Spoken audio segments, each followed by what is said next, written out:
to kind of the Texas football of the Northeast for lacrosse, right? We're around the best teams in the country. We split talent between 2 high schools, plus some private schools in the area, plus, individuals who come and go or don't have experience in the game.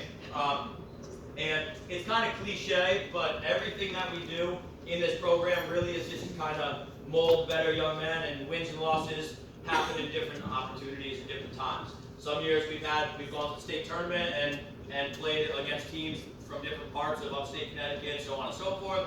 We've won the city championship a bunch. This year it just didn't go our way. We had 11 freshmen on the varsity team. We had 13 sophomores on the varsity team. We had 2 juniors on the varsity team, and then a couple seniors, 8 of you guys to be exact, right? 8 or 9 of you. So that being said, whatever excuse we want to use for the season at the varsity level, we had COVID, and a lot of juniors dropped off, and we had about 5 seniors who decided that this wasn't for them this year. But regardless, I think we still made the best of the season. I still think the coaches had a lot of fun. We still had a lot of fun, and more importantly, we kind of grew as a team. We are returning 21 varsity players next year, so that's the biggest number.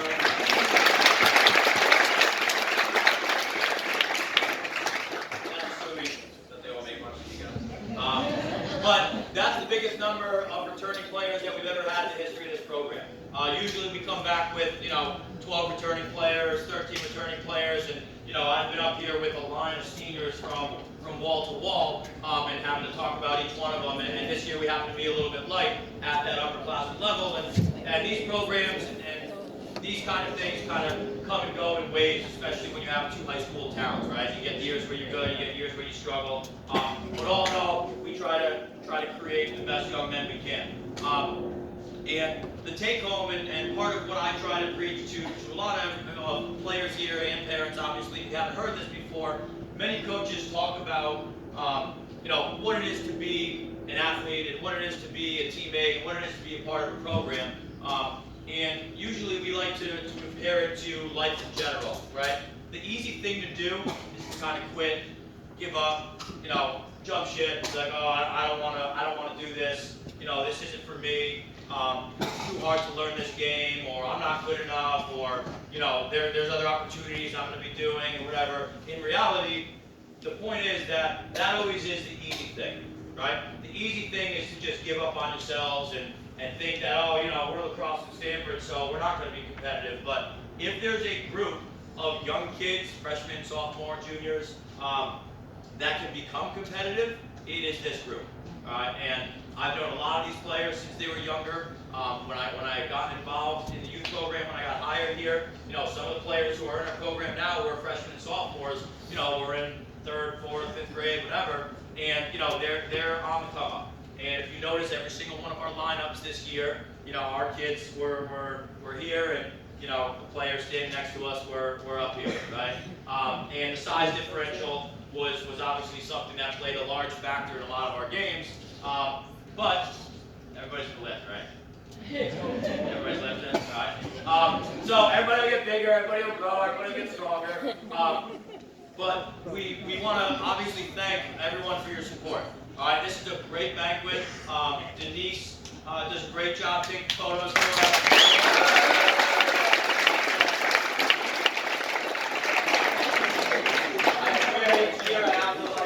I'm going to password protect the photos so that you guys can't get them till you earn them, but I end up giving them out. I held them hostage this year for Matan, who had the media day photos.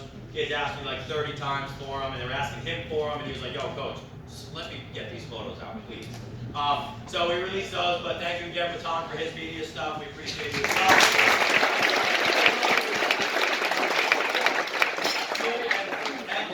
Denise mentioned to me earlier, we were eating dinner, she was like, you guys always have such a big turnout at a banquet. And I think that speaks volumes in regards to our parental involvement, our student athlete involvement, the fact that we want to be a part of this and want to grow this thing together. Obviously our staff, my wife more importantly, who has to deal with me, especially this year, just coming home and being like, how'd the game go? And I'm just like walking in the door out here.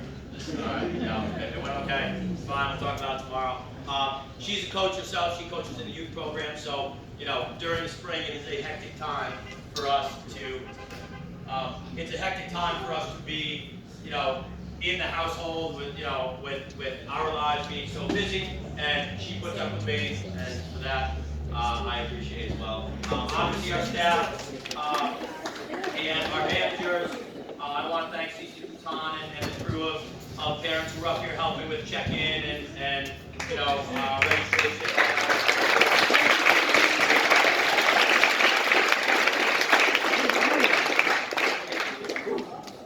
Every parent that donated food or signed up for the sign-up genius to drop off things for the bus rides, whatever I might have missed in terms of thank yous, thank you.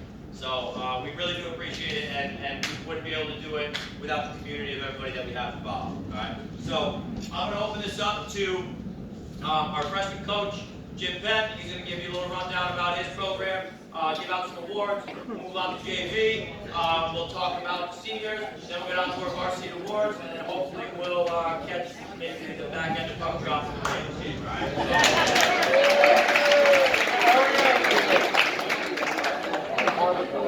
All right. I don't need a microphone. I've been teaching a long time. Haven't been told to talk loudly in a long time. Coach Penn, freshman coach. Been in Stanford for a very long time, teaching 25 years, coaching for 19 years now. So it's been good. This year, I had so much talent at the freshman level. It was hard to see half the talent go up.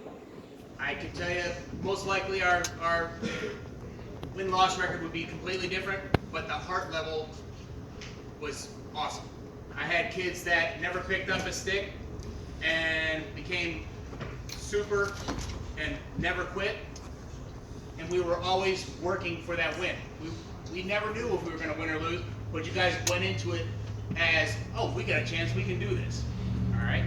So that was really nice to have that group of kids, and we all came together for the big games. We played big. And Coach Caden is going to come up here. He's my assistant. This is Coach Caden.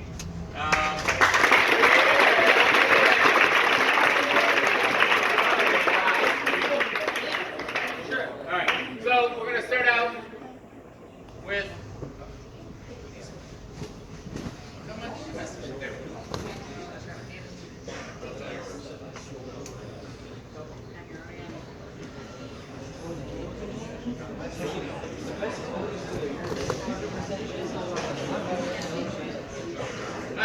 Sorry, we had them in a different order, so it threw me off. Yeah, so for the Coaches Recognition Award, right, to go to the kid that worked his ass off, sorry, my language, the entire year, no matter what was asked for him, always did what the coach was asked and just played his heart out the entire year, goes to Lucas Chambers.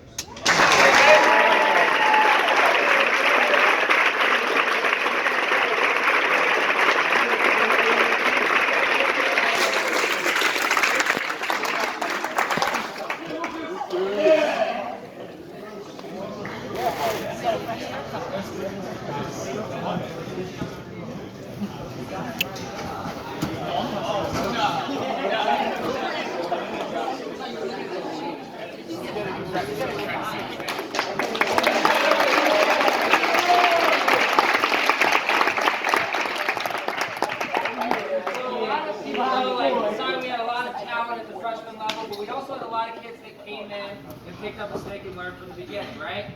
And with that comes a lot of growing pains, especially at the defensive level. We had a lot of new guys step in and work, and we couldn't have been as successful as we were at times without the leadership of a certain individual, and that individual is Teddy Keel.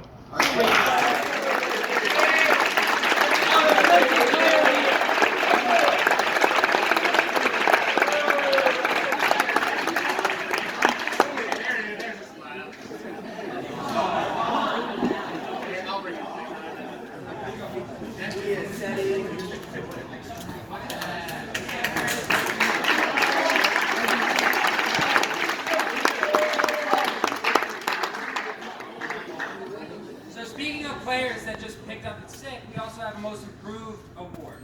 It goes to a player that improved from the beginning of the season and progressed all the way towards the end.